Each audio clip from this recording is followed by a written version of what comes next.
All right, everybody, welcome to BO Boys for Wednesday, October 2nd. Fuck it, it's a raw feed. We're doing it live. I'm Clayton. Yeah, I'm Pat. Now, if you're on YouTube right now, and I'm putting my face above the microphone, if you're on YouTube, you could see I got the big old smile, the big smile because he's coming this weekend. The man who's famous for his big smile, Joker, is coming back this weekend. So we had to bring in the man, the expert, the chief comic book correspondent from thedirect.com, from Cinema Spending, the one and only David Thompson is back on the BO Boys. What's up, guys? Happy to be here. I wish things were trending in a different direction for this comic book movie, but I'm here to represent and here to dive into it. Thanks for having me.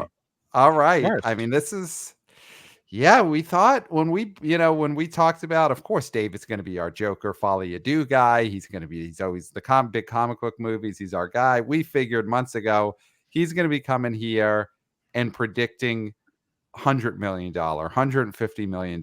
Is this going to be bigger than Deadpool and Wolverine? That's probably what we thought months ago. We're not there right now, guys. On the eve of Joker Folie Deux, that is not where we are at. And it's tough. We'll get into it. Do we want to, before we get into the J-Man, do we want to just touch on with you, David, how the MCU is shaping up right now, the long range of the MCU? Because I think since you've been on, we've had some trailer drops. Thunderbolts, I think, is the big one in the last week or two. That trailer has dropped. The big Florence Pugh star. How you feeling about that one? What is the takedown at the direct down in comic book man land? Yeah, I would say cautiously optimistic. I think the cast is going to do a lot of heavy lifting. Florence Pugh, especially. I think she is just such a rising star, and there are so many people that just love her work. I will say, so I went to San Diego Comic-Con. I was there for Hall H. I saw I think I talked about this last time on the show, and they showed all the different footage. Thunderbolts, I will say, was probably the most forgettable by many. Me personally, and a lot of crazy shit happened. So to be fair, it was, it's like, all right, that looks pretty cool. But for me, I thought it was kind of like the sleeper pick of the night. I'm like, it looked pretty good. And I still stand by it looks pretty good. Fans are a little concerned and just kind of annoyed about a couple of things. The asterisks, it's like, whatever, man. It seems kind of weird. And then also, Bob, quote unquote, Bob from Top Gun, he is Sentry, who's like a Superman-like character, but Marvel won't say he's Sentry yet officially. And it's just kind of like, all right, man, just like tell us what's going on. We all kind of know it. So generally speaking, I think taking it a step back a little bit, Captain America in February is going to be a huge, kind of like tell of how Thunderbolts is going to do. Because if that movie overperforms and that movie's really good, boom, boom, boom, bye, bye, bye, Thunderbolts. If that movie is not great, lets people down and kind of flops, I feel really bad about it. The saving grace of that movie to me is that it is the opening May release slot for the MCU that it knows and loves so well that the Fall Guy was in this past year after delaying Deadpool and Wolverine. So it's going to be a real test to see if that still matters kicking off summer. And right now, I would say it does, and it'll still perform well. I think that movie's going to perform as well as it can, considering the lack of huge IP characters that are in that one. Are expectations down in general on these MCU movies? Like when you say perform well, are we thinking a Thunderbolts that opens to 60 is solid? We're obviously Deadpool and Wolverine, giant opening, but those are marquee characters. But are we back to the expectations we had when the first phase of the MCU movies were opening and you get Thor to 45 million and that's right. Solid? Is that where we're at? Sitting here today, I would say higher than 60 is my expectation. Okay. And more like, I mean, I'm curious as it gets closer. We are still far away, but I do still feel like, and like I said, Captain America is going to be huge to see how that opens. It's a lot of like a lot of question marks there. But at the end of the day, I do think it is going to be, a sizable hit. Here's the thing. A year ago, we had the Marvels, and that reset everything. It reset all of our expectations. And that's kind of why you're asking me that, right? It's like Deadpool and Wolverine did it, but it's the only one for this year, right? And Venom in a few weeks is going to do well, but that's kind of its own thing. So the Marvels really changed everything. But I will say, I don't think this movie has Thunderbolts, that is, has any chance of bottoming out like the Marvels did. The Marvels the Marvels, looking back, retrospect, hindsight 2020, it was in the perfect scenario to flop at like it did, And I don't think the Thunderbolts will be anywhere near that in terms of like overall gross and what they put into it and compared to what they get out of it. What is the asterisk? To me, I'm a baseball guy. The asterisk is the asterisk next to Roger Maris is 61 because he didn't. He played more games than Babe Ruth. So is that the case? Is this a running time situation that the running time of Thunderbolts is longer than other MCU movies and therefore the money shouldn't count the same? Like, why the asterisk? What is going on there? I'll be honest. It's a total mystery. I have seen marketing where it is bullets, right? But that's kind of just like a stylistic thing. My assumption, just to sit here, it has nothing to do with money or the box office. It has to do with maybe this is like Thunderbolts asterisk, meaning there is a different title, a different team name that is more appropriate for them, like say the Dark Avengers, which people have speculated on. But it's like, why call it Thunderbolts then? Yeah, like, just call it Dark Avengers. And also the other weird, confusing bit of this, and I'm curious both of your guys' thoughts on this, and I don't know if you know this, but Harrison Ford in the MCU now is going to be Thunderbolt Ross. And that's where the name typically comes from. But then it's like reporting that he's actually a few months before will be in Captain America hulking out as Red Hulk. That's Red Hulk, right? A few months, and that's part of like the draw, right? That's what they showed the Hulk now. It's like, hey guys, we have a Hulk. Hey guys. A few months later in May, I'm not sure Harrison Ford's showing up in a movie that's titled kind of after his character, and it's like that's where it gets a little like, all right, it's a little fishy. So can I come in here with some younger Clayton comic book knowledge? Now, I don't know if the story of the Thunderbolts has been retconned in the past 30 years. But when that group first originated, they were, and spoilers for a comic book from 1996, maybe, I don't know, long time ago, they were villains masquerading as superheroes, and you did not know that until the end of the first issue. And so my thought with Thunderbolts is that they're going to try and pull some sort of switcheroo that's more than meets the eye. So your Dark Avengers theory, I think, is very good, because that's possible. That's what they're going to call them. Like you said, Thunderbolts doesn't make sense to name it that, because it's really an IP that, I mean, I remember Thunderbolts from then, but how many people actually remember Thunderbolts? And not a lot of people actually read comics right now. So most of the people that they're trying to get to see these movies are people who used to read comic books, or I guess still do to some extent, but there's just the number of people who watch superhero movies are not the number of people who watch comic books. I mean, or read comic books. So I think the asterisk has something to do with this team being more than meets the eye. But what is that, and why are you playing around when you've had so many failures? Just give us the good shit, and don't hide it, because you don't have time to play with this. Is there any chance it's Thundercats related? Because if you ask the average moviegoer now, okay, what is a Thunder movie you're going to be excited to see? They're going to say, I would say 9 out of 10 would say Thundercats if they say Thunder anything at all. And maybe that, I don't know what the ownership rights on the Thundercats IP. I don't know if that's been gobbled up by Disney at some point. But could there be a Thundercats cameo? Deadpool comes out and he's like, hey guys, because he's got a YouTube channel. Hey guys, look who I found over in the alley over there. Boom, camera whips over, Thundercats are there. There's your asterisk. I mean, you never know in the MCU. You never know. I never want to say with an 100% certainty it's not going to happen, And that's what gets us fans excited. Andrew Garfield was just talking about his time on Spider-Man No Way Home set again. He loves it. Doing press for We Live in Time. Great movie, by the way. Love that film. Excited for you guys to talk about that in a couple of weeks.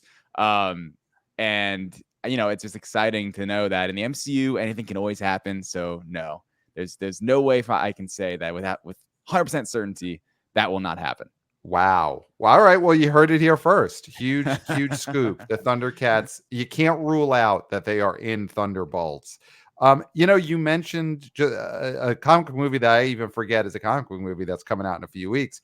How high are you on this Venom's Last Dance comes out at the end of October? Like, could this be the biggest opening Venom we've had? I think both of them have opened almost the same amount, like 82 million. 90 then 80. Yeah. Right. And the second one was like, fall COVID. of our first COVID back. Mm-hmm.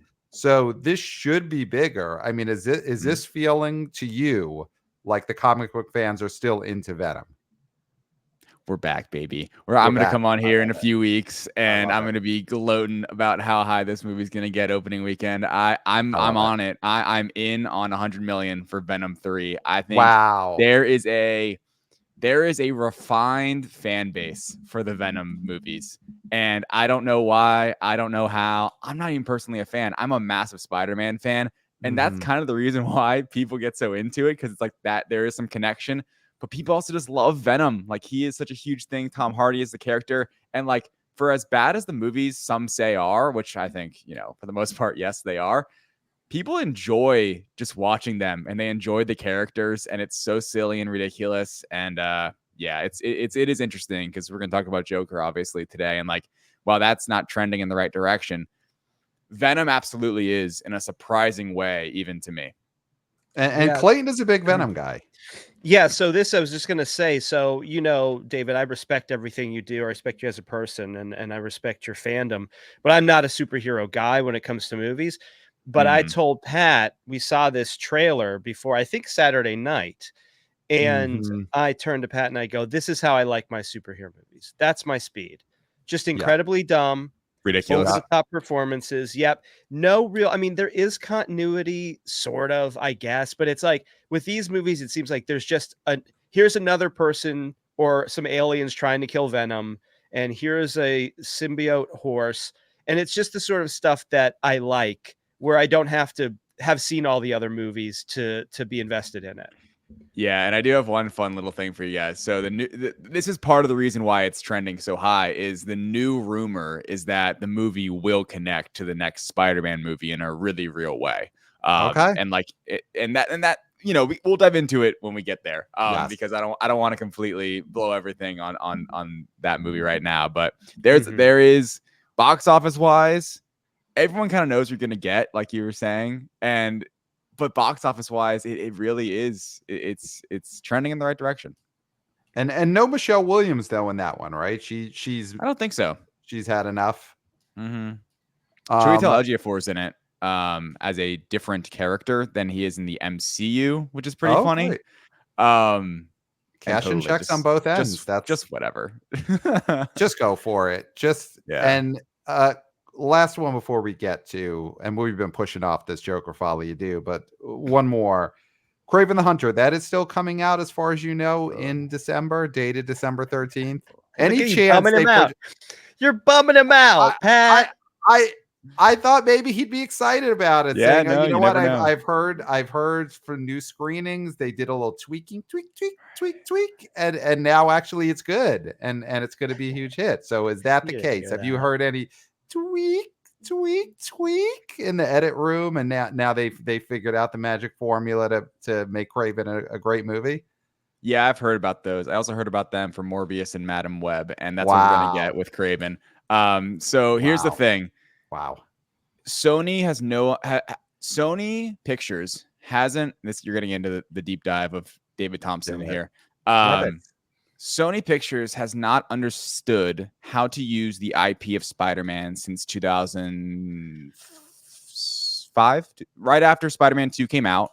So since then, since the release of Spider-Man 2 in 2004, they have not understood how to use the IP properly. Didn't happen in Spider-Man 3, TASM 1, TASM 2, and now in their own, since they moved things and let Kevin Feige get involved, things went well. Things went great.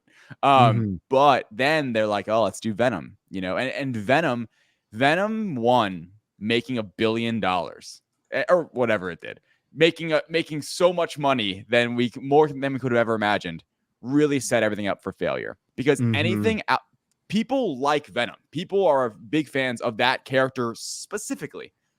When you go outside of that and you do the Morbius and the Craven and the Madam Web and whatever the hell else, you just get pure, terrible trash. Like, it's like what Clayton was talking about. It's like, Venom, you kind of get what you're getting. It's like, whatever. It's like that, but unwatchable, terrible, terrible garbage. And that's what we're going to get with Craven. It's going to be R-rated, which is a little bit interesting. But it's going to open to like $25 million. It's going to be bad. Wow. Yeah, I do wonder if they kick the can down the road one more time, and if it ends up in 2026.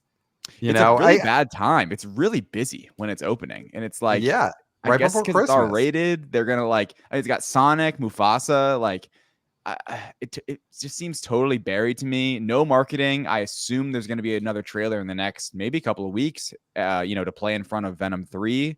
But even then, I am for as much as Venom 2 is trending up or Venom 3 is trending up, it's like the exact opposite with Craven. I couldn't be more out on that movie as a project and for its performance. And I think if you're Sony, you just need to get the poison out. You just want to pop that cyst. You got to get that. You just got to get it over with, because if you kick that can down, it's only going to become a bigger eyesore when it actually does come out. I think it's smart to bury it, because it's not going to make the people who are going to go see that movie are going to see that movie whether it comes out now or 3 years from now, and that's such a minuscule amount of people. Yeah, or 3 years ago. Exactly. I'm right there with you. And the other point of that, it's a great point, because Morbius came out kind of by itself, and Sony embarrassingly put it back in theaters. You guys remember that? Oh yeah, they got tricked by the internet. That was so cringy. And that's what you get into with Craven. So I feel like it is kind of smart. Just throw it out there. It's like kind of the alt viewing you could go to instead of Sonic and Mufasa, which are, kind of more 4-quadrant projects. This is R-rated, a little gritty. I guess Aaron Taylor Johnson, we'll see. It's kind of a big test for him. Do people really care about him? People really like him? Can he really open a movie like this? Is he officially the new Bond yet, or that's still a rumor? That's just a rumor. Yeah. This could be the Norbit for him getting the Bond part. Eddie Murphy famously was on the verge of winning an Oscar for Dreamgirls. Norbit comes out. Everyone says we can't give the guy who's Norbit an Oscar. Craven could come out, and the Broccolis could look at him, and they were about to sign the paper, and they say, we can't make Craven the Hunter into Bond. So it might be really in his best interest to bury this movie as deep into the earth as possible.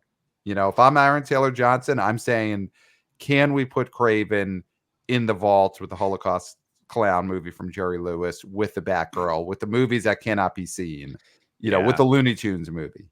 Yeah. I wish it got Batgirl. That would have been nice. They did open the door because Magazine Dream is coming out, so the vault door is open. They could sneak Craven in while the crack is open. They could just slide it right in and be like, "Whoops, guess what? We can't open it for another couple years, so no Craven for you guys. Sorry, it just slipped in there." It just slipped in there. Yeah, that's the move. If you're Aaron Taylor Johnson, that's the move. Is when they crack the vault door open to pull out Magazine Dreams, you slide Craven in there, and you jam it shut. You start piling. It's coming. Just broke today. It is coming out in December. Is it? It's from Briarcliff Entertainment. That movie reminds me of those old '96 Thunderbolts comics for some reason. I wonder why.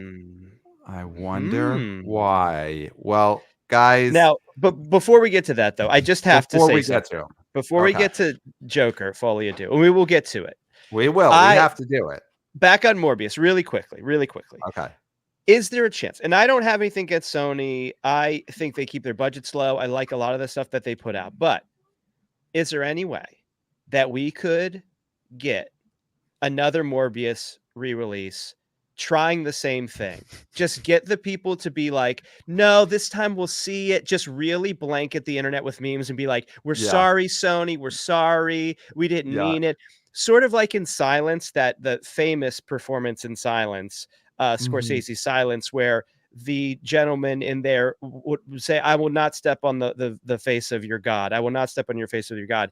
And he keeps doing it. And he keeps Is doing there, it. It's is there one of the great performances. one of the Yeah. great performances of all time. Is there a way that we could do that again to Sony? Just be like, no, really, this time, just for a week, we'll all go see it. We swear to We're all God. going to see it. Yeah. And then just watch it tank. Do you think Sony would fall for it?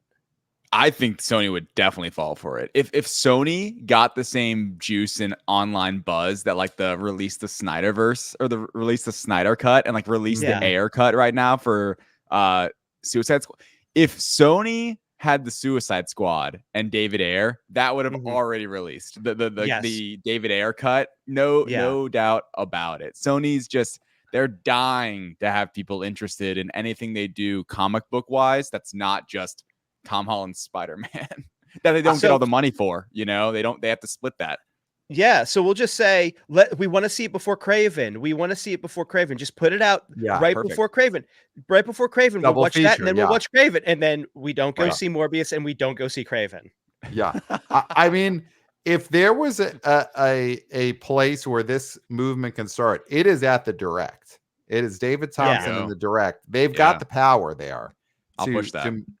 I think tomorrow when you're in the editorial meeting and everyone's going around, what do you got? What is Batman department? What do you got in the Batman department? Hulk department. What's the scoop from the Hulk department? And then you just get up and you say, we're starting the let's put Morbius in theaters again movement. There we go. Yeah, there you Trending. go. All right, guys, we got to do it. We got to. And this was, I mean, we're talking about the biggest movie star in the world other than Leo. And here we are, so disappointed to talk about it. Joker Folie Deux opens this Friday. I mean, the preview screenings or the early screenings start on Thursday. But let's start with the buzz, because I mean, the issue here is not even just the critics, but it does feel like the fan screenings that have happened, there is just a general sense of disappointment hanging over this movie from those who've seen it. Now that's where what I'm getting, that's what Clayton's read on it is. You tell us, David, buzz wise coming off of the people who have seen it, is that a safe way to put it, or am I overestimating how much people have disliked this so far? No, I think this week's been really, really bad for Joker, because Monday there were those early fan screenings, and pretty much anyone I've seen online, know personally, that saw it then, and I've seen it in general, just don't like the movie at all. And it's not just that they don't like the movie, from what I can tell, and I haven't seen it this time. So I can't really talk for myself, and I really like the first Joker movie. I'll be honest. I saw it actually multiple times in theaters, helped to get to that $1 billion mark, had to do it. Just had to stick it out for my guy and get him over the line. This time around, I'm not sure it's going to happen, even though I do have tickets currently for seeing it twice this weekend. That's one thing, but, so I might have to factor that into today's prediction. But with all that being said, yeah, it's really trending down. There's a couple of major things. So what I've heard, it's boring, more boring than the first movie. It kind of slogs along. Lady Gaga's underused, allegedly. And the big thing, which I have not seen the leak, thank goodness, because I don't want to be spoiled. That would completely ruin my experience. The ending is apparently like just terrible. Like it even if you liked the first like hour and 10 minutes, apparently the ending like ruins the entire movie for everyone that sees it. I have no idea what that's about, but that's not a good thing. And that's really not a good thing to like be trending and be like, all over the internet. Like the ending is just like, makes you not want to go see the film. And the other point on that is that I think what this movie has realized, well, sadly, WB has now realized this movie should have never happened. Because Joker 1 was such a water cooler event for so many people, where when that movie came out, liked it, hated it, indifferent, it was interesting to talk about. right? It really was out there for a comic book movie. And a lot of comic book fans that I know really well, just like in my space, will always say that is not a comic book movie. That is not a Joker movie. It is them putting a Joker sign on it and putting him in clown makeup and saying it's the Joker, but not actually representing the character in any like real way from the comic books and beyond. So all that energy is now shifting into this one. I was thinking Lady Gaga was going to carry a lot of this in terms of interest, and that's still some of my like optimism. But right now, sitting here, yeah, it's bad news bears. I have not spoken to someone in a positive light about Joker Folie Deux. Wow. In probably 3 months, Wow. And wow. It's, I mean, and that's uncommon. Yeah, like, that's great. It really is uncommon. Like me and my podcast co-host, Matt Remke, we're doing the review obviously coming up, and I mean we're just like, when are you seeing it? When are we gonna do this? Like let's see. Like, and then it's like, are you gonna rewatch the first one? Maybe, and I really like the first one, but it kind of sounds like homework right now, which isn't awesome.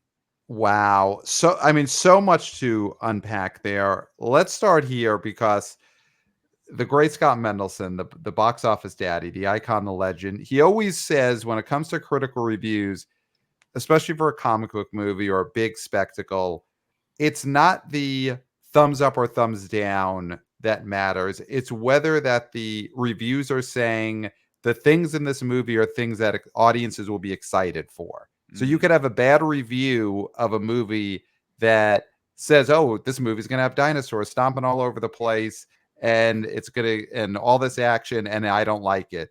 And that review will help the movie.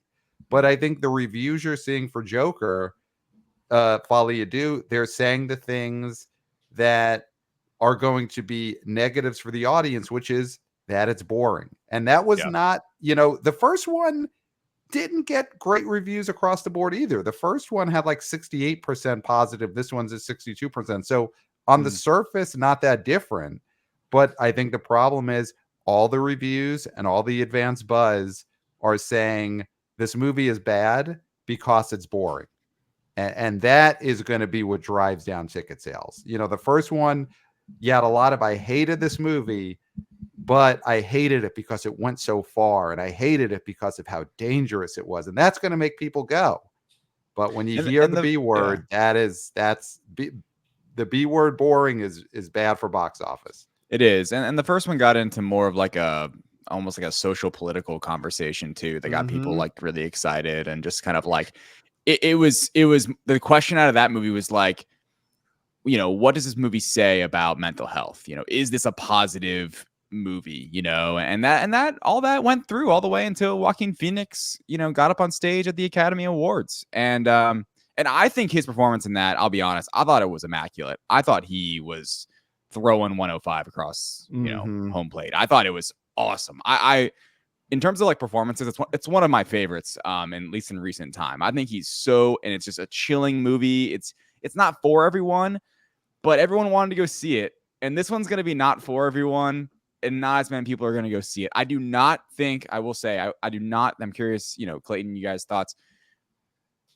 I do not think it's going to bomb. Like, I don't think it's going to be like, oh my God, it's the Flash, it's the Marvels, like Code Red. I do not, I will stand on that. I don't think it's going to be like that, but I just don't think it's going to be anywhere near the first one. And it's a shame because, for me personally, in December each year, at least for the last couple of years on the Direct, I've written like a top 10 predictions box office article, and I had Joker up at number 4 for the year, and that's now not looking good. Some things I've done good at, some not so much. Deadpool, Wolverine, Inside Out 2, those are pretty obvious ones. But yeah, Joker's probably going to let me down here. Again, I mean, 6 months ago, especially a year ago, of course, it seemed like a slam doink. The first trailer was awesome. That first trailer for this movie, people were like, holy shit, we are so back. This is going to be awesome. This looks fantastic. Lady Gaga's in this. Like, oh my, like when people didn't know, and then all of a sudden the trailer comes out and general audiences are like, as people in my life are like, David, so you didn't tell me that Lady Gaga is going to be in the next Joker movie? And I'm like, yeah, I don't know. Yes, it's happening. And that felt at that time like such a big deal. And now it's just kind of like, okay, yeah, like maybe I'll go see that, you know? And that's, yeah, unfortunate for WB, unfortunate for DC, which few and far between those two have been able to really, you know, get together and make big box office hits.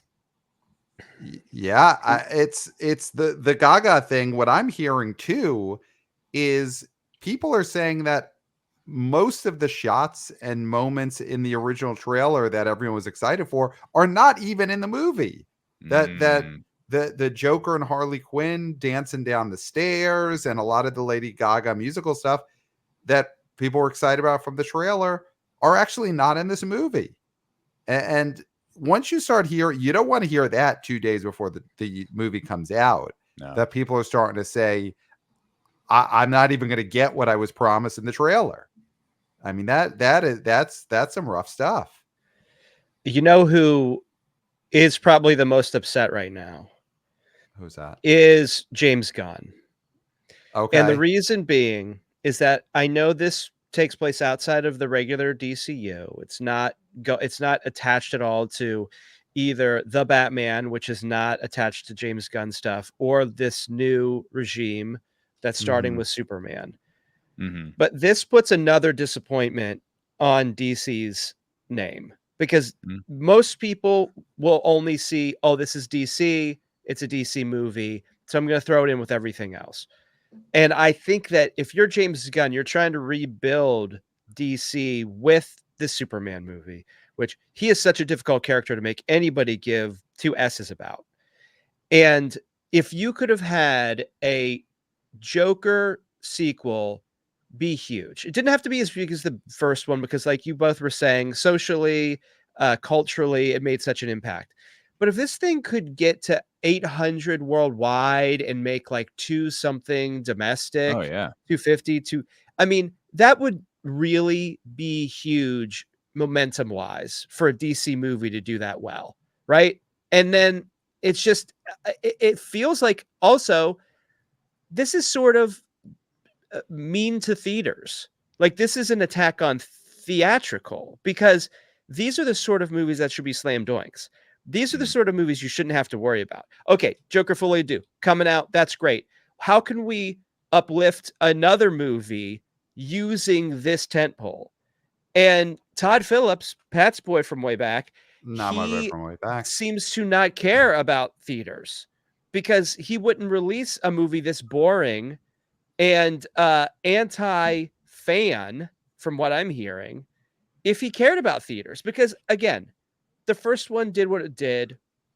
The second one would have done really well. Add Gaga and use Gaga correctly. That's a whole nother influx of fan base to prop this up. And the whole pooch has been screwed. Yeah, I mean, we assume, and that is the buzz, is that this movie is aggressively trolling its audience. That is what you're hearing a lot of. And, you know, when you look at the history of this director, Todd Phillips, it's not out of character, because we all remember Hangover 3. We all remember Hangover 3. A famously, I hate my own movie. And I get it. You know, he's having a laugh. He's taking a studio's money, and he's taking the piss, and it's a goof. It's a big old goof. And he basically, it's a goddamn goof. He took the third movie in a comedy franchise and he made his attempt at a drama. He made a on purpose laugh-free sequel to the Hangover movies. And there's a meta, you know, clown aspect to that we could even respect. But once that becomes your bag and that becomes your thing, then it is a little bit of, and again, we haven't seen this yet, so we don't know for sure, but that is the buzz. It starts to be aggressive that Todd Phillips is making another sequel that is basically saying, I hate that I had to make this, and I kind of hate the people who like the first one, which again is what you're hearing. We don't know for sure. We will see this movie, Clayton and I, this weekend. We'll be seeing it in Los Angeles, because then we are going to be talking about the results of this movie next Tuesday night on stage in LA with Scott Mendelson and Jeff Bock. So we will have seen Joker and know what it did and what it is. But that, again, is the buzz we're hearing, that this movie is I Hate You People from Todd Phillips. And even worse, I hate box office. I hate big box office receipts, because when you look at The Hangover, the first one, again, surprise smash, 277 domestic, right? The second one, 254 domestic. The third one, 112, which is still good in Lord's year of 2013 for a comedy film. The problem is it wasn't a comedy. Like Pat said, he was trying to flex his drama muscles as an exercise, which do that on your own time. Don't do that with a franchise that could have made $200 million domestically instead of just 112, because that sort of stuff helps theatrical. And 2013 was a way different time. We're talking 2024, when we're still recovering. Like, we're strong, but we're still recovering. When it's rainy outside, you feel that soreness. You're sort of still like, oh, okay. All right. Got to limber up a little bit. We're not where we used to be. And I think we can get back there, but not with people like Todd Phillips tanking franchises that could make money for theaters. So, David, what do you think about the Todd Phillips situation here? And when these studios are looking for who to partner up with, and they obviously, we want them to go out, get auteurs, get people who are coming in with a fresh vision. But you got to be careful at this point of bringing in a Todd Phillips who's going to turn your superhero movie into him taking the piss, having a laugh, doing a prank. So what do you think of the Todd Phillips, this whole thing with Joker 2 and Todd Phillips maybe pranking his own audience? Yeah, I mean, it totally seems possible. And I think Clayton made a really perfect point in terms of James Gunn and kind of what this is, and how this could end up being kind of one of those weird regime handoffs, just kind of something that kind of was an example of what was from the past and maybe isn't working towards the future in any real way. James Gunn has been repeatedly and wanting to and actively work with Matt Reeves, who is working on his own, basically, an entirely separate DC Batman epic crime saga universe. And the Penguin's a smash hit. It's awesome. I love the Penguin show. I love the Batman universe, and I like Joker too. But as well, not Folie 2.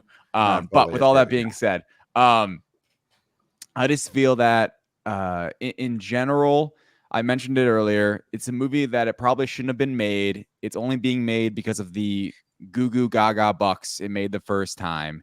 And it just seems like they spent so much more money, like 4 times the budget as the first one. Naturally, that's how these things go. And it's gonna make, lucky to probably make half globally.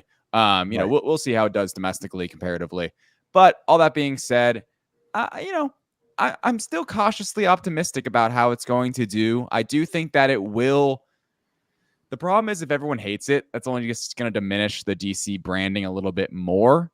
Even though there is, I think, with a lot of people, a kind of separation of kind of mind of what these movies are, because they are the fact that it is just a joke, an R-rated Joker movie, it feels disconnected even from Batman in many ways. Even though the first one did make those key connections, it just feels so almost, not to keep, the M word, the multiverse. It just kind of feels like this is its own random multiverse where things go bad. I've always made the kind of comparison. It's in this universe, the way I fanfic view it. In this universe, it's the Joker that's basically the Batman figure, where it's he's the one where it's he's kind of rising to the occasion. He's almost like the vigilante, but in his own twisted way. And I think that's actually a pretty cool concept if they kind of keep going with that. But it just seems potentially, and I haven't seen the movie yet, and I will look, man, if I like that movie, I really like the first one. If I like it, I will defend it to the end. I definitely will. I'm just not sure I will, Because seriously, in the last week, I haven't heard one positive thing from anyone I know that saw it, which is crazy. Like, only positive thing I've seen from that movie in the last week is that it looks really good. Visually, it's excellent. Which, surprise, surprise. I mean, so is the first one, and that's kind of like the baseline for these types of movies these days. Right. So the Batman. Go for it, Clayton. Well, I was just going to say, for this movie, I mean, we talk about what this movie could be as opposed to what it is, but with this sort of poisonous buzz, I think it's more important what people perceive this movie to be than what it actually is at this point.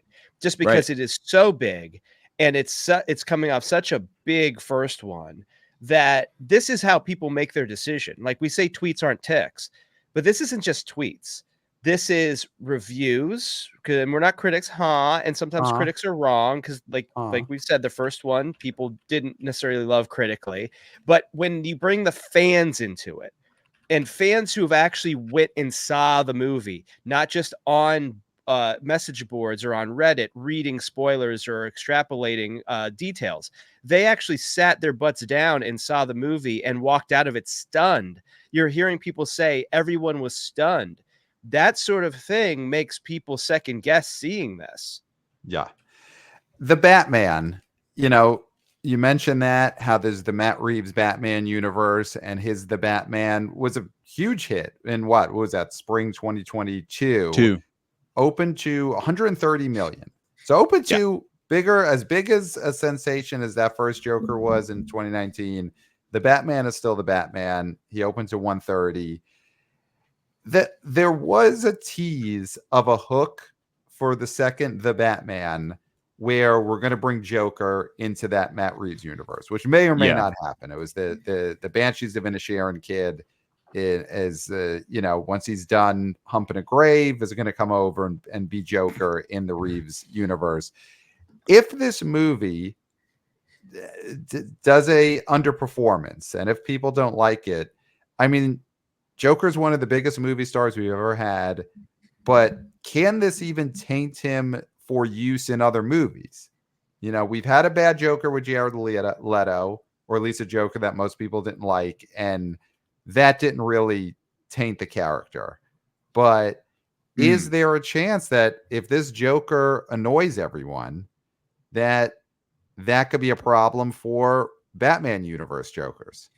Yeah, I mean, I think we're getting into the kind of the dilution conversation, which happens with Batman, which was a concern with the Batman. It's going to be a concern with the DCU releases that Brave and the Bold movie ever, which is another Batman movie, a separate character, or separate actor, separate universe. Once again, Batman, Joker, Spider-Man, they're kind of immune to that kind of a thing to me. It's like people don't care. Like they just love that shit, man. Like, and I'm one of them, like give me it all. Like I'm cool. And especially this Joker is so, like I said earlier, people are like, it's not actually the Joker, it's just, it's Arthur Fleck doing this whole Joker, cosplay. And it's this darker movie. It's not this like fun comic book film that, the Batman's a bit dark too.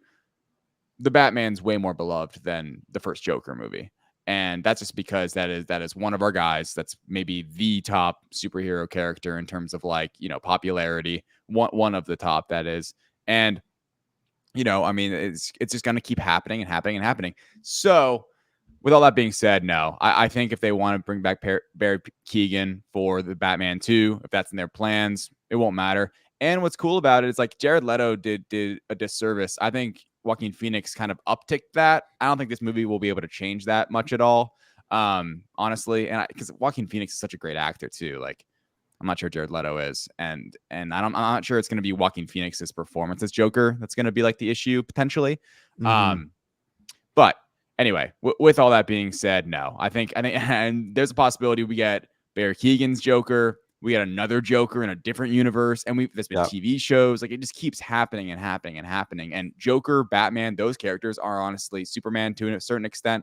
They're the, they do it the most, right? Even more than like a Spider-Man kind of a thing. Like it is constant between like animation, live action TV, live action movies, and it's still the biggest. It's still some of the biggest movies out in theaters all the time. There's the People's Joker was a independent movie made in the last year starring the Joker. I mean, the Joker takes on many forms. I think you're right. I wanted to throw out this worst case scenario, and you were right to bat it right down. The Joker will be fine no matter what this does. Want to read an email we got from a listener a few days ago. Joker to Folie, Deux is the subject that he writes with there. So he says, "Hey guys, I'm writing this email getting ready to leave for the early access IMAX screening of Joker 2. For big releases, I'll always check the seating chart throughout the day and buy a ticket once it fills up. But that clearly isn't happening for Joker. When I log in to buy my tickets a minute ago, I noticed something startling. There were even less tickets sold than there were this morning. People who had already bought tickets don't even want to go and got a refund. I don't think this is a one preview screening is the end all be all for Joker's box office chances, but I've only seen this once before, and it was last week, as it pains me to call this mega flopolis. This is a terrible sign for Joker 2. I think it's going to bomb. Thank you, wannabe oh boy, Zach." So there, boots on the ground reporting, of course, anecdotal, but he did see in real time people giving back their tickets for that night's screening of Joker, which lends to the idea that the buzz is turning people off. Absolutely. And just anecdotally myself, I haven't seen that specifically, but I mentioned earlier how I currently have 2 tickets reserved for this weekend, one with a friend, one with my wife. The one with the wife, I'm like, we might not end up going to that one because, I just don't want to be like, why'd you bring me this movie? This sucks. And before I'm like, oh, the first one's so good. Let's get excited. You got to go see this. Joaquin Phoenix, Lady Gaga. Like, she doesn't act much and she's awesome. We love her. Right. Now it's like, it's 2 hours and how many minutes? All those questions start coming out. And listen, as a married man myself, I know you don't want to have that discussion. You just don't want to end up in that situation where they're looking, why did you bring me here? Why did you do this? It's just not, if you want the marriage, and I'm sure your marriage is going to last till you're old people, just withering away side by side, holding, skeleton like hands. It's going to be a great marriage, but you, in order to get to that point, that lovely point where you're just old and withered away together, you got to avoid these situations where you take her to see Joker 2 and it's bad. Right. Absolutely. Yeah. I'm with you. We've been talking a lot of the negatives, a lot of the downbeat scenarios of how this is going to open.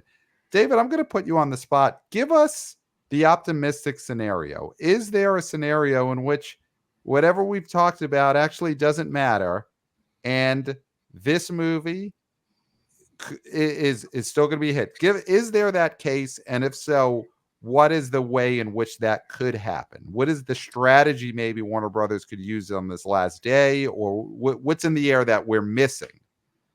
Yeah, I think there's a few things. So the first one is that just the amount of people that saw that first movie and have knowledge the second one's coming out, it might hit them this weekend, tomorrow, Friday. It's like, oh, Joker 2. I saw the first one of that. Like, I liked it. I didn't like it. Or I had an opinion on it. Let's see the second one. Oh, right. Lady Gaga's in this movie. I think Lady Gaga is my main source of optimism for this opening weekend specifically, where it's like, this is exciting. She's going to be in this movie as Harley Quinn, or a version of Harley Quinn, no matter what people say online. And like, if she's underused, if she's not used properly, la-di-da-di-da, whatever. And then fundamentally, third note, kind of obvious, it is a Joker movie, at the end of the day. Like, that's why I'm sticking with, it's not going to be the Marvels. It's not going to be the Flash. Even though you'd say that kind of about the Flash too, but we've seen it work with the Joker so far. And I do think there is going to be at least some uptick in just like, oh, okay, like just that general interest of another Joker movie. Let's go see it. Yep. Pre-sales not looking great, but I think there is still potential for maybe more of a push this weekend. And by the way, like Cinema Score, like we'll see like what the word of mouth is from more general audience people, because right now it's trending down. But maybe there'll be another upswing heading into Saturday and Sunday. We don't know. Yeah, I love it. It's true. People know who this character is. So many people saw it. And a general audience might just wake up, take out, and they're using a paper newspaper, and they open and hey, there's a Joker movie. I didn't know, but there's a Joker movie today. Let's go see it. I have two happen. reasons. I have two reasons why this could succeed where we think that it might not. Okay. I mean, PLFs, right? Yep. I mean, this is getting a ton of PLFs. So that's going to bump up whatever those expectations are of like lowballing this. I think, IMAX tickets are expensive. All the PLFs are more expensive. Number two, okay, so I don't want to give anything away. This isn't anything that I think is spoiler territory, but I think a good amount of this takes place in a courtroom, correct? We see this in the trailers. And I know this is passive entertainment as opposed to like plunking down money to go see a movie, but what are the most popular shows that people watch? Normal Americans watch. They watch Law and Order. They watch Suits. They watch fucking Suits, okay? Right. I don't know what Suits is about, but I think they're lawyers because they're in Suits. They are lawyers. I can confirm.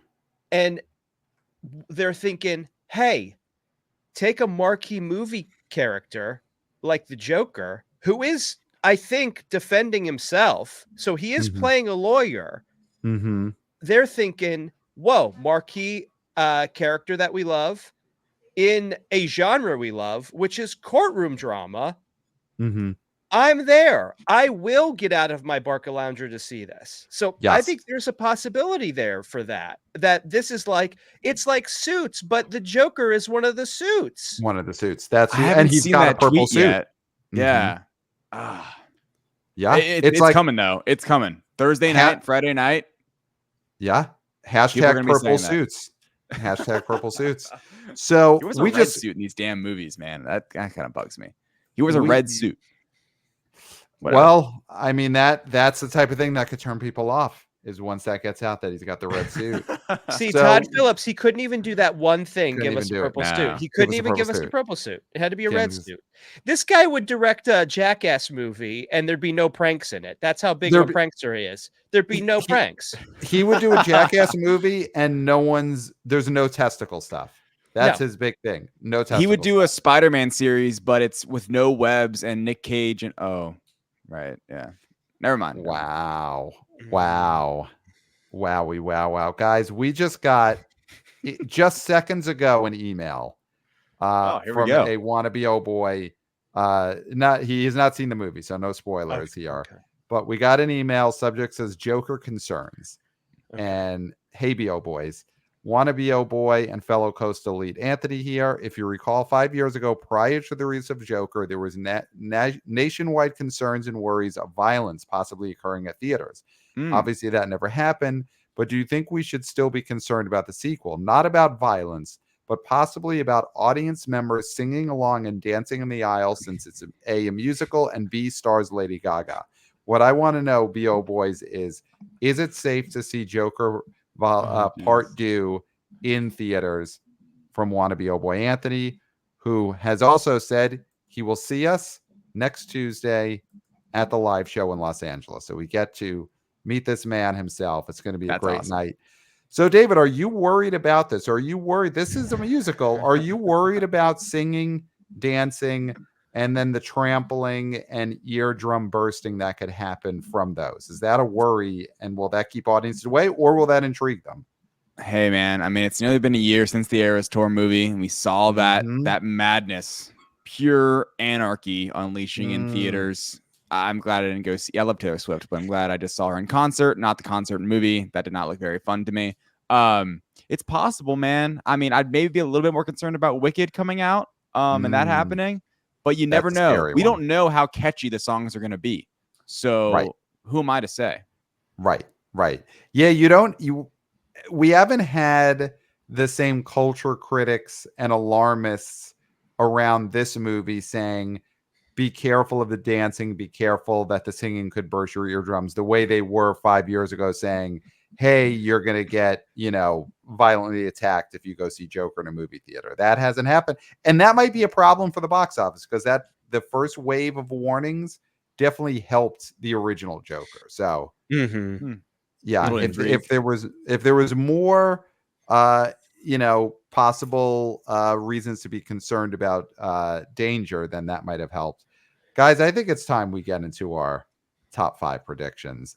And we don't have to go over this movie, but I will just throw out there that there is another wide release this weekend that we didn't talk about at all.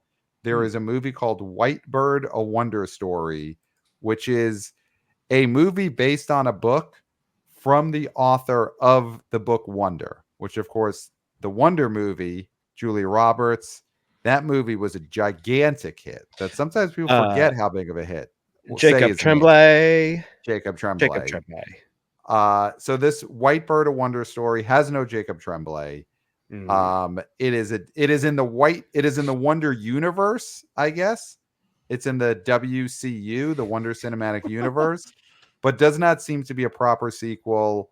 I don't think Jacob Tremblay appears, maybe in a stinger, but that is a movie coming out. So do with that as you will when you make your top 5 predictions, that there is a Wonder Story movie coming out along with Joker Folie Do. So that said, David, you're the guest. Yes. That's a wide release? It says wide release on the numbers. Now, of course, the numbers also said Bagman would be getting a wide release last weekend, and Bagman, we have still not found this Bagman. David, have you, in where you live, have you seen any marquees at any theater that say Bagman? Have you seen? Nope. Yeah, we have not found this Bagman. And so the numbers is not always completely accurate when it comes to their release schedule. But I can't believe you buried this lead. This White Bird movie is being released by who? This White Bird movie is being released by Lionsgate, of course, our weekly Lionsgate release. I hope for a 4 second. Million. 4 million. I'm just saying 4 million. I thought we were going to get a week without a Lionsgate release, and that is not the case. White Bird does not feel at all like a Lionsgate movie.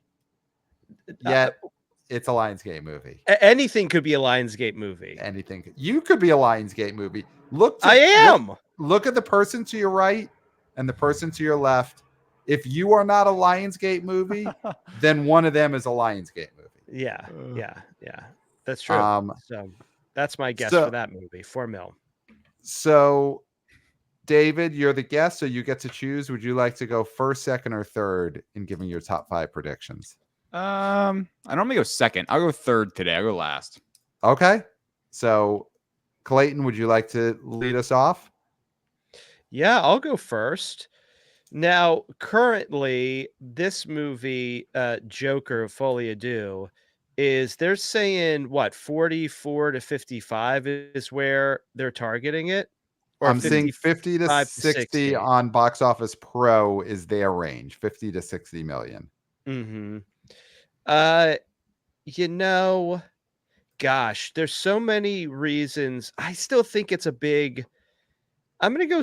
I do think it's gonna hit 59. I'll say 59. Okay, 59, which at the end of the day is more money lining in theaters' pockets, but it could have been much more. So that's on you, Todd Phillips. You should talk to your boy from way back, Pat. Not my. Just reference. Really get him in line. Number 2, Wild Robot. This is a movie that I think is going to continue to do really well. Awesome word of mouth. It's the robot that kids want to see and parents want them to see. I think this drops pretty small because I don't think there's a big crossover at all with Joker. So I could see this making like 19 million, something like that, 19 to 20. I think this is going to do really well. Okay. Number 3, I think Beetlejuice. Yep. Slam doink. Yeah, doink of the week, maybe. Number 4 is a tough one because Transformers 1 is going to drop out of the top 5. I think. So I'm going to go with White Bird. Wow. I'm going to go with White Bird, and then I'm going to go with Speak No Evil because it's spooky season. And this thing is sort of just held on. And I think this is the adult choice for like horror thriller. And yes, we'll will Joker eat into that? Yeah, but we're talking this movie made 4.2 last weekend. I think it's still gonna hold on enough to be number 5. All right, so I'm gonna go number 1, Joker Folie Deux. Guys, I'm going real low. I'm saying it makes exactly half of what the first one opened to. I'm going 46 million. I'm going the Marvels level. So just ouch. The email about people canceling tickets for that scared me. That scared me. So want to be oh boy Zach, you put the fear of God into me with my prediction, and I'm going 46 mil. Number 2 is going to be the Wild Robot. I agree. This could do like 19 million. It could have a great hold. Totally. Beetlejuice number 3. Number 4, I'm going Speaking of Evil number 4. I think Transformers 1 is going to end up making it like 2 or 3 million this weekend. That is just such a disaster. So I think number 4 is Speaking of Evil, and number 5 is this White Bird.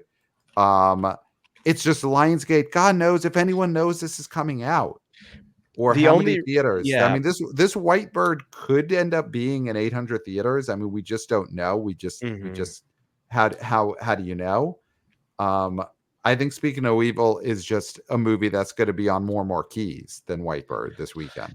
And YA is sort of waning. It's been on the wane for many, many years at the box office. But I do think that there is enough interest in this book, as I have heard that this is a movie that they've been waiting for it to come out. And I think there's enough people who read YA and would want to see this movie to make it a $4 million movie. Okay. So yeah, I've got that at number 5. So of course we all have Megalopolis and not getting into the top 5, or at least Clayton and I do. We'll see now, David, what your top 5 is. Go for it. Yeah, so of course Joker. I'll be the highest in terms of its prediction. I'm gonna say I said it on our podcast the other day. I'm gonna stick to it. 64 million is my number on that. Love it. And I love it. I like it. I think 64 is totally doable. And I think there is a strong chance there is some overreaction happening right now in terms of like who is actually not going to see this movie. Because you could have told me months ago when that first trailer came out that it could make 100 million opening weekend. I'd be like, yeah, okay. So now I think going down to 64 is reasonable. I like Wild Robot. I haven't seen it yet, but I want to see it this weekend. So I'm high on that. I think it's going to go over 20. I think it's going to do like 22, 23. I think it's going to do really, really well because the word of mouth is just through the roof. Beetlejuice, I also love this weekend because it's now October. Similarly, Speaking of Evil, I think it's going to be number 4 for the same exact reason. It is October. People are now firmly entering spooky season and want to go get scared at the movie theater. It is truly a social media phenomenon when it becomes October 1st and it's just like, all right, let's get spooky, let's get Halloween, let's do this thing, and let's do Venom 3 in a couple weeks. I'm going Transformers 1 number 5. Wow, I gotta stick up for my boy. Yeah, This I'm gonna guy. stick up. I don't know, whatever it they'll make like no money, but I'm gonna go top 5 just because I'm sad that movie's bombing as hard as it is. And I love how people were like, we didn't write this, but let's like headline: could Transformers 1 be the next like Into the Spider-Verse at the box office? Where it kind of like picks up steam as it goes. Doesn't seem to be the case, but another really positive word of mouth among fans, and just totally disappointing. But I'll give it the top 5 nod. I love it. Now, really quick. Boys, I know that we got to let you go, but Transformers dead. Are Transformers dead? And 2, Chris Hemsworth, is he one step away from dancing in the thunder down under? I mean, is this guy done? So are they both dead is my question. Right. Yeah. No and no is going to be my stance on that. I think this was just to me, the movie looked worse marketing wise than it actually was. And I stand firmly behind that. I don't think Hemsworth mattered at all with this movie. I don't think that him being in this movie really mattered as just a voice. I don't think like it's so marketed towards YA and just like kids, like, and they don't care, like they don't care who's voicing that guy. They'll figure they won't know who it is until they're like, older. So Right. to me, doesn't matter. But I mean, and just the way Transformers is just continually be used. Maybe in this form, in animation, trying to do this whole CGI thing, and maybe them trying to like pay top dollar for talent like Hemsworth. But no, I think, Hemsworth shows up in an Avengers movie, does another Thor, he'll be fine. And maybe that is a problem. Maybe I need to look a little bit deeper and look in the mirror a little bit on Hemsworth, because in my head, it is connected. It is connected to Marvel in a huge way for him. And maybe without Marvel, maybe you're right. Wow. I love. I'll take a David maybe I'm right. The best anyone could hope for, maybe you're right. But David's sticking up for his boys, and that is what you got to do in life. You got to stick up for your boys, even if your boy's Optimus Prime. Yeah. I mean, you don't stick up for Todd Phillips, who's your boy from way back, but not my boy from way back. David Thompson's a better kid, a better person. So, guys, we did it. Huge packed week. Can't wait to see how this shakes out. And we're going to be talking all about how it shakes out in just a few days. Los Angeles Yard Theater with Scott Mendelson and Jeff Bock. So if you're in the LA area and you haven't got your tickets yet, go for it now. There's a few remaining. You get your tickets. See us Tuesday, October 8th, talking about the results of Joker 2. So for the podcast listeners, I mean, we got to let you know we're doing the show next week. That could be, at some point we'll get content from that episode up on the podcast feed. Probably not the whole show, because there's going to be videos, there's going to be audience games, there's going to be a ton of stuff there, but we will get some of the conversation up at some point next week on the podcast feed. So that's what you're going to get. Be happy with it. Thank us later, but don't expect anything beyond that probably next week, because Clayton and I, we're going to be in LA. We're going to be making deals. We're going to be hobnobbing. So, we got to take it easy other than the big show. Of course, watch it on YouTube. Watch our Instagram at theboboyspodcast. We are now on Instagram. So that's huge. We got the video clips there. Wannabe senior intern Christopher killing it with the vertical clips. And give us 5 stars, Apple Podcasts. David, tell us what is going on over at the Direct. Where can the Wannabe boys, Wannabe girls, Wannabe people find your work right now, and what do they got? What do you got cooking? Yeah, it's an exciting time over at the Direct Podcast, Spotify, Apple Podcasts, even YouTube. YouTube's the Direct Extras YouTube page, where we post podcast clips, some longer form ones now, where we'll be like big chunks. We're doing reviews right now for The Penguin, for Agatha All Along, Marvel's new show as well. And, of course, Monday I'll be talking about the box office there for sure, about Joker. We previewed it on our show this week as well. And yeah, man, the Direct Podcast, everywhere you can listen to it, YouTube as well. Like I said, the Direct Extras YouTube page. On there, we have like interviews from, the Direct and all that good stuff, all that, still trickling in as we go. But yeah, it's an exciting time. We have 2 for us. It's awesome. There's currently 2 comic book franchise series happening, which gives us a lot of content to go over and it's a lot of fandom to discuss, So yeah, check it out. Thank you. All right, everyone go to the Direct. And yeah, again, that's it. Live show next week. We begin the tour.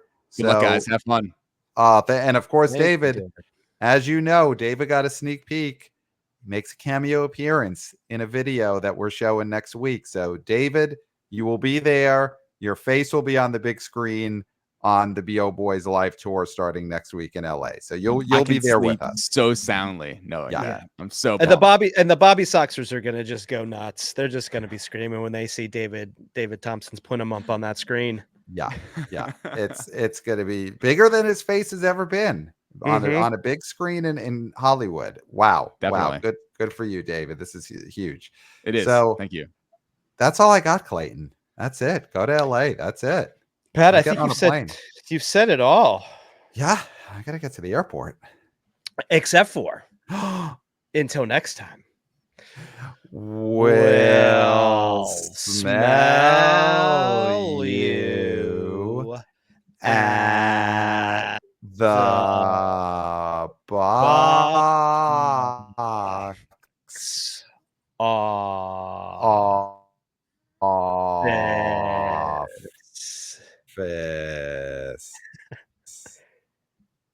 Nailed it.